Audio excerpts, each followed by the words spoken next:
అందరికీ శుభాకాంక్షలు. ఈ మీటింగ్లో మీరందరూ కూడా పార్టిసిపేట్ చేశారంటే నాకు చాలా సంతోషంగా ఉంది. నేను ఎప్పుడు యువతతోనే పనిచేస్తుంటా. నేను ఎన్ఆర్ఐని, డాలస్లో ఉంటాను. సో అంతకుముందు ఒక 5 ఇయర్స్గా నేను ఇంపాక్ట్కి దూరం అయ్యాను. ఎందుకంటే రాలేకపోయినందువల్ల, నేను యూఎస్లో ఉండడము, ట్రావెల్ వల్ల, కరోనా వల్ల, మా మదర్ని టేక్ కేర్ చేయడం వల్ల చాలా స్పీచెస్కి నేను రాలేదు, చాలా ప్రోగ్రామ్స్కి నేను రాలేదు. సో నేను యూఎస్లో ఇక్కడే ఆర్ట్స్ కాలేజీలో 94లో నాకు డిగ్రీ కంప్లీట్ అయింది. ఇక్కడ నేను ఆర్ట్స్ కాలేజీ సెక్రటరీ కూడా గెలిచాను. అప్పుడు చాలా స్టూడెంట్ ఉద్యమాలంతా కూడా పార్టిసిపేట్ చేసేవాడిని.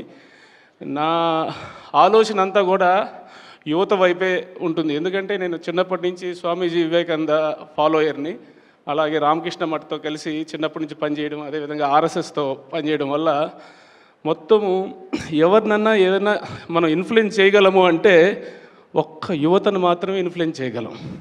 అది కూడా తక్కువ శాతంలో చేయగలుగుతున్నాం ఇప్పుడున్న కాలమానంలో. ఎందుకంటే బాగా డిస్ట్రాక్షన్స్, ఎక్కడ చూసినా కూడా డిస్ట్రాక్షన్స్. సో నా పని 50% ఆఫ్ మై టైం నేను మొత్తం స్టూడెంట్స్తోనే వర్క్ చేస్తుంటాను.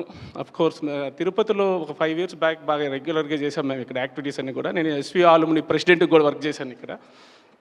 సో ఇప్పుడంతా కూడా మెయిన్ ఏంటంటే ఈ జనవరి మాసం అంటేనే మనకు యువతకి రిప్రజెంటేషన్ అయినటువంటి వివేకానంద స్వామి పుట్టినరోజు 12th. ఆ రోజే నేషనల్ యూత్ డే. సో ఈ ప్రోగ్రాములు అక్రాస్ ద కాలేజీలో జరుగుతుంటాయి, వెళ్తుంటాం మేము. సో మీరందరూ ఆయన 12th ఆయన జన్మదినం సందర్భంగా ఇక్కడ ఎంతమంది వివేకానంద స్వామి పుస్తకాలు చదివి ఇన్ఫ్లుయెన్స్ అయిన వాళ్ళు ఉన్నారు? చేతులు ఎత్తండి. ఎవరిని? చాలా తక్కువ మంది కనబడుతున్నారు. అందరూ ఉన్నారా? ఓకే. ఇంతవరకు చదవలేదు మేము అన్నోళ్ళు ఎవరు ఉన్నారా? Please do so. చిన్న పుస్తకాలు ఉన్నాయి మీకు వివేకానంద స్వామివి, అవి చదవండి. దాన్ని ఎంతో లైఫ్ మార్చినటువంటి సందర్భాలు. మీకు అన్నా హజారే ఐడియా ఉందా? అన్నా హజారే ఆయన సత్యాగ్రహం చేశాడు. సో అవినీతి మీద పోరాటం చేశాడు. ఆయన ఒకప్పుడు జస్ట్ ఒక సైన్యంలో వర్క్ చేసేటప్పుడు ఆయన సూసైడ్ చేసుకోవాలనుకున్నాడు. ఆయన అప్పుడు రైల్వే స్టేషన్లోకి పోయి ఆయన సూసైడ్ చేయడానికి వెళ్తే అక్కడ ఒక చిన్న రామకృష్ణ మఠంలో చిన్న పుస్తకం ఉండింది. ఆ బుక్ చదివాడు వివేకానంద స్వామిది, వివేకానంద శంకారావు అని. అప్పుడు హిందీలో ఏదో పుస్తకం, అది పేరు వేరే టైటిల్ ఉంటుంది, శంకారావు. దాన్ని చదివిన తర్వాత అరే నా లైఫ్కి ఒక పర్పస్ ఉంది, ఇదేంది ఇది, నేను ఆర్మీలో పనిచేసి వచ్చిన ఇలా సూసైడ్ చేసుకునే పరిస్థితిగా వెళ్ళడం ఏంది అని ఆయన తిరగబడి, మీకు తెలుసు చాలా ఉద్యమాలు, రైట్ టు ఇన్ఫర్మేషన్ యాక్ట్ అని రకరకాలు ఆయన వచ్చి చేశారు. రైతుల మీద ఎన్నో రకాల దీక్షలు చేయడం అంతనమాట.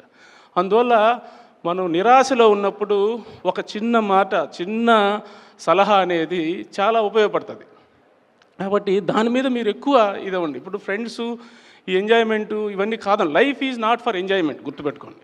Life is not for enjoyment, is a part of life. నేనేమి ఎంజాయ్ చేయొద్దాను లేదు, enjoyment what you are doing అనే దాని మీద ఉండాలి. మన మనసుకు వికాసం కలిగే పనే ఎంజాయ్మెంట్ అంటారు. సో వికసించే గుణాలు ఏమున్నాయి? సంకోచించకుండా వికసించాలి మనం. సంకోచనం అంటే నెగిటివ్ ఫీలింగ్, వికాసం అంటే, అందుకే వివేకానంద స్వామి అంటారు వికాసమే జీవనము, సంకోచమే మరణము అంటాడు ఆయన. సో ఒక మాట అంటాడు ఆయన, మనం ఒక లక్ష్యం ఏర్పరచుకోవాలి. మీకు ఇప్పుడు ఏంటంటే, ఇప్పుడు నాకు తెలిసి డిగ్రీ వాళ్ళు, ఇంటర్మీడియట్ వాళ్ళు ఉంటారు కదా, మీకు ఒక లక్ష్యం పెట్టుకోవాలి, మెయిన్ లక్ష్యం.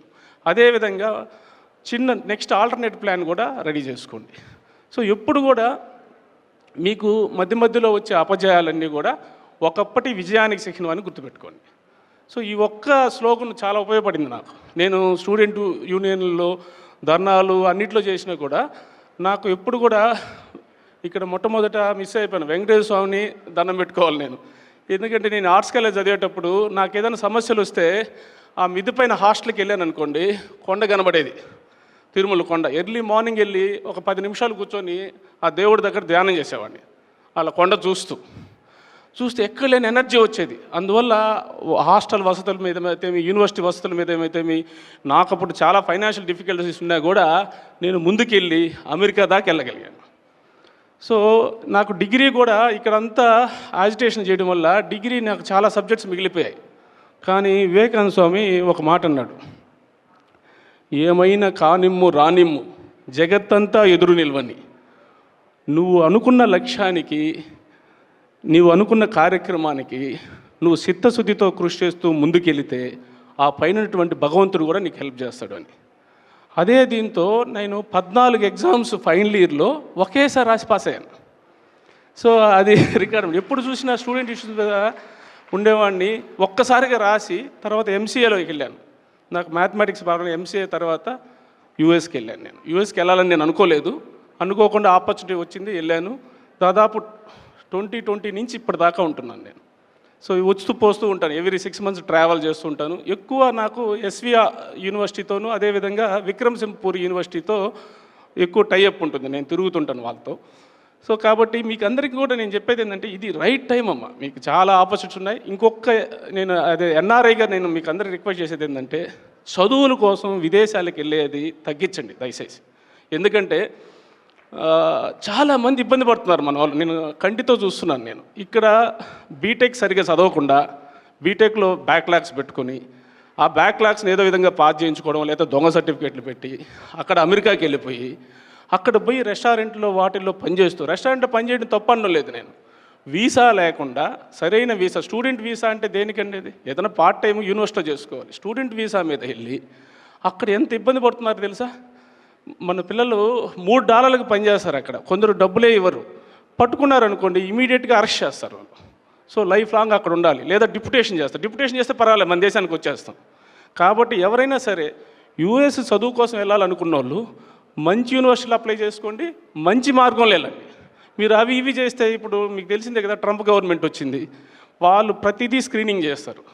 మీరు దొంగ సర్టిఫికేట్లు మొత్తం ట్రైనింగ్లు పెట్టారనుకోండి దొరికిపోతారు. నాకు ఎంత బాధ వేస్తుందంటే మన వాళ్ళు అక్కడ ఏదో ఒక జాబ్ ఉంటే చాలు ఆకలి దప్పులతో ఉన్నారు ఇప్పుడున్న అమెరికాలో చాలామంది. ఇది అంతా లైవ్ అవుతుంది కాబట్టి తెలుసు, అందరూ కూడా తెలుసుకుంటారు. దీని మీద నేను చాలా ప్రోగ్రామ్స్ చేశాను. ఎందుకంటే మనకొక మీరు వెళ్ళేది ఎందుకు, చదువుకి ఇక్కడ చాలా అద్భుతాలు ఉన్నాయి. మీకు ఫైనాన్షియల్ సపోర్ట్ ఉండి లేదా మీకు స్కాలర్షిప్ వస్తే యూనివర్సిటీలో అప్పుడు వెళ్ళండి. చాలామంది ఏమవుతారంటే ఒక $20,000 ఫీజు అంటాడు. $20,000 అంటే 15-16 లక్షలు కదా, నేను వెళ్తాను డాడ్ అని మీరు అడుగుతారు, నాన్న నేను వెళ్తానని. ఆయనకి తెలియదు, పంపించేస్తారు. కానీ ఎవ్రీ మంత్ $1,500 కావాలి అక్కడ బతకాలంటే. మీరు హాస్టల్ కాస్ట్, అన్నీ కాస్ట్. ఇప్పుడు నా కొడుకు కూడా అక్కడ చదువుతున్నాడు. ఎప్పుడు ఇంటర్మీడియట్ దాకా ఇక్కడ చదివి యూఎస్ సిటిజన్ తను, అక్కడ పోయి ఫుల్ స్కాలర్షిప్ తెచ్చుకున్నాడు. స్టిల్ $40,000 కట్టాలి మనం. సో ఈ ఎక్స్పెన్సెస్ మీద ఒక అవగాహన ఉండాలి. లేకపోతే పేరెంట్స్ రూపీస్ని కన్వర్ట్ చేసి డాలర్లు పంపించగలరా? మీరు ఆలోచించండి ఎంత డిఫికల్ట్. అందువల్ల మీకు ఎవరికైనా, నేను పేరెంట్స్ కూడా ఉంటారు కాబట్టి ఆలోచించి మంచి ఆపర్చునిటీ వచ్చినప్పుడు వెళ్ళండి. లేదా ఇక్కడ జాబ్ చేసి H1 మీద వెళ్ళారనుకో మీకు మంచిగా లైఫ్ ఉంటుంది. H1 మీద వెళ్తారు, మీకు వీసా ఉంటుంది, ప్రాపర్ వీసా, నీకు సాఫ్ట్వేర్ జాబ్ ఉంటుంది అని. స్కిల్ సెట్ చాలామందికి కమ్యూనికేషన్ ఇంకా కూడా ఇంప్రూవ్ అవ్వట్లేదు. ఈ కమ్యూనికేషన్ మీద బాగా మీరు ఫోకస్ చేయాలి. ఎందుకంటే మీకు అన్ని టెక్నాలజీ ఉంటుంది. మేము చదువుకున్న రోజుల పుస్తకం ఇంగ్లీష్ పుస్తకం తప్ప మాకు ఉండేది లేదు. మీకు చాలా మాధ్యమాలు ఉన్నాయి, యూట్యూబ్ ఉంది, అన్ని రకాలు. మీరు నేర్చుకొని, లాంగ్వేజ్ నేర్చుకొని ఈ స్కిల్ సెట్ ఐటీ వాళ్ళకి ఎక్కువగా నేను రెఫరెన్స్ చేస్తున్నది. ఎందుకంటే ఐటీ వాళ్ళు ఎవరైనా సరే స్కిల్ డెవలప్ చేసుకున్న తర్వాతనే యూఎస్ ప్లాన్ చేసుకోండి. ఒక్క మాటతో నేను ఎండ్ చేస్తాను. మీకు అందరికి కూడా ఒక చిన్న సలహా, మీకు ఏ లైఫ్లో ఏ చిన్న ప్రాబ్లం వచ్చినా కూడా ధైర్యంగా ఉండండి. ధైర్య సాహసే లక్ష్మి అన్నారు అందరూ కూడా. సో మనకి ఏదన్నా ఒక పదం వివేకానంద స్వామి దీనిలో ఉందంటే భయరహితులుగా ఉండండి. ఇట్ డజంట్ మీన్ విధేయతగా ఉండకూడదు, విశ్వాసంగా ఉండకూడదు అని కాదు. మన మీద మనం విశ్వాసం ఉండాలా. ప్రపంచంలో మన మీద మనం విశ్వాసం లేకుండా ప్రపంచంలో 100 మంది దేవుళ్ళ మీద విశ్వాసం ఉన్నా కూడా ఉపయోగం లేదంటాడు ఆయన. ఇంకొక మాటతో ముగిస్తాను నేను. మామూలుగా అందరూ వచ్చేవాళ్ళు మీకు ఇష్టమైన పని చేయండి, మీకు అద్భుతమైన జరుగుతుంది, ఇష్టమైన పని చేస్తే మీకు అది పని చేసినట్టు ఉండదు అని అంటారు అందరూ. కానీ వివేకానంద స్వామి ఒక మాట చెప్పాడు, ఏమంటే ఇష్టమైన పని ప్రతి మూర్ఖుడు చేయగలుగుతాడు, ఇష్టం లేని పనిని కూడా ఇష్టం వచ్చేటట్లు తన మనసుకు నచ్చేటట్లు చేసుకొని చేయగలిగిన వాడే ధీమంతుడు అంటాడు. మనం ఎక్కడికి వెళ్ళినా కూడా ఇష్టం ఉండే పని దొరుకుతుందని నమ్మకం లేదు మనకు. ఇప్పుడు అప్పుడేం చేస్తాం, మనకు చిన్న అవకాశం చూసుకొని ఇష్టమైన పనికి వెళ్ళేదానికి మనం ప్రయత్నం చేస్తాం. Thank you. అందరిని కలవడం చాలా సంతోషం. మరొక్కసారి కలుస్తాను. Thank you so much.